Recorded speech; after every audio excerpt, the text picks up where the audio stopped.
कक्षा 11 विषय वाणिज्य व्यवस्था और संचालन, जिसमें चौथा चैप्टर आपका है सूचना संचार, ई कॉमर्स और आउटसोर्सिंग, जिसमें हम आउटसोर्सिंग के बारे में पढ़ रहे थे। तो जिसमें हमने बीपीओ यानी कि बिजनेस प्रोसेस आउटसोर्सिंग बाय स्रोत, इसके बारे में पढ़ा था। अब आज का टॉपिक हमारा आता है केपीओ यानी कि ज्ञान प्रक्रिया बाय स्रोत। तो केपीओ की संकल्पना यानी कि उसका पूरा अर्थ दिया गया है कि केपीओ क्या है। तो केपीओ ये ज्ञान संबंधित प्रक्रिया की आउटसोर्सिंग है, यानी ज्ञान संबंधित जो प्रक्रियाएं होती हैं उन्हें बाहर से करवाना यानी कि आउटसोर्सिंग। और बीपीओ में क्या था, ये कार्य संबंधित प्रक्रियाएं थी कि जो कंपनियों के छोटे मोटे काम होते हैं, दैनिक कार्य होते हैं, बिलिंग वगैरह करना है, डेटा एंट्री करना है, तो ये सारी चीज़ें बाहर से करवाना। तो जबकि केपीओ की प्रक्रिया में मुख्य रूप से ज्ञान संबंधित प्रक्रियाओं पर ध्यान केंद्रित किया जाता है।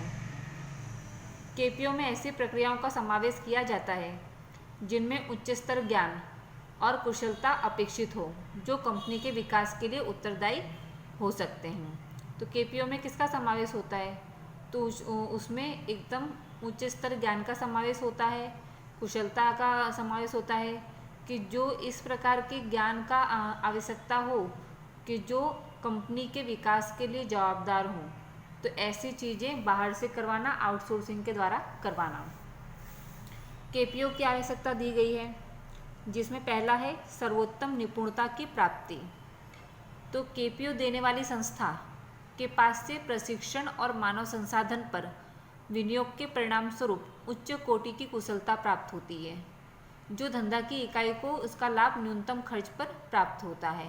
कि केपीओ जो देने वाली संस्थाएं होती हैं वो क्या करती हैं, जो प्रशिक्षित व्यक्ति होते हैं, जो ट्रेनिंग प्राप्त व्यक्ति होते हैं, तो वो सब लोग कुशल व्यक्ति प्राप्त होते हैं जिनके ज्ञान के द्वारा जो कंपनी है उसका कम से कम खर्च पर अधिक से अधिक लाभ प्राप्त कर सकते हैं।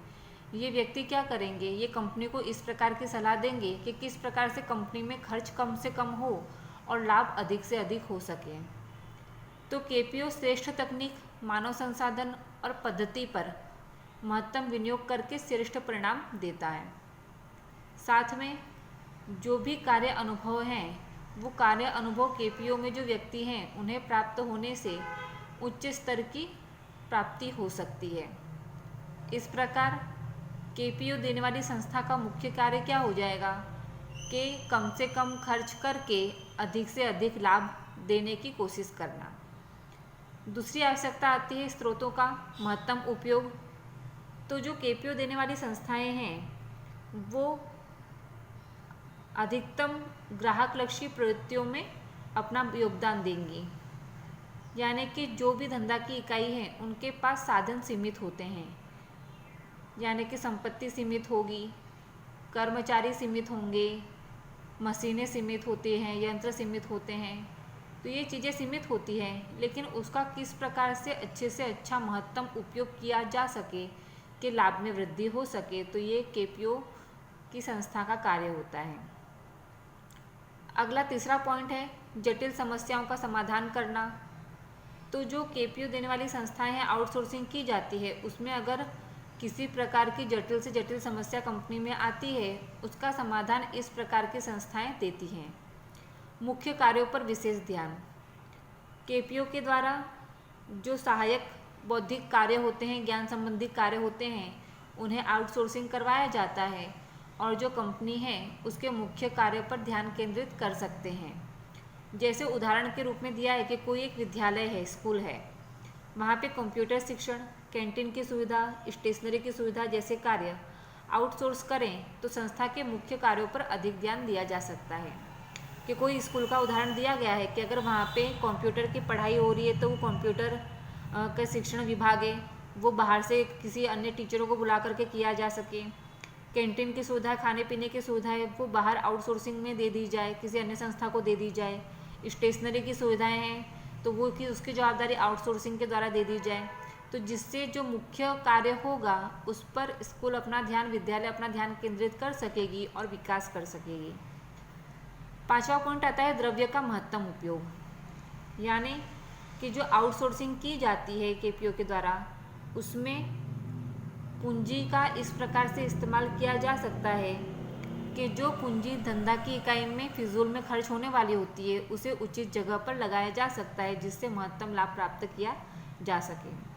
खर्च में कमी, तो जिस प्रकार से बीपीओ में था, बाह्य स्रोत में था कि खर्च में कमी होती है, जो भी काम है उनके द्वारा व्यक्तियों को रखना पड़ता है नौकरी पे, उन्हें वेतन देना पड़ता है, तो इसके बदले बाहर से काम करवाए जाते हैं, तो इस प्रकार कंपनी के खर्च में कमी आती है। 7वां पॉइंट आता है जोखिम में कमी। तो अभी की वर्तमान स्थिति इस प्रकार की है जिसमें बाजार, स्पर्धा, सरकारी नीति नियम, टेक्निकल बहुत सी चीज़ें इस प्रकार की है जो लगातार बदलती रहती है। आज सरकार ने कुछ नियम बनाए हैं तो 15 दिन बाद, 1 महीने बाद अलग कुछ नियम बनाएगी व्यापारियों के लिए। जोखिम लगा रहता है।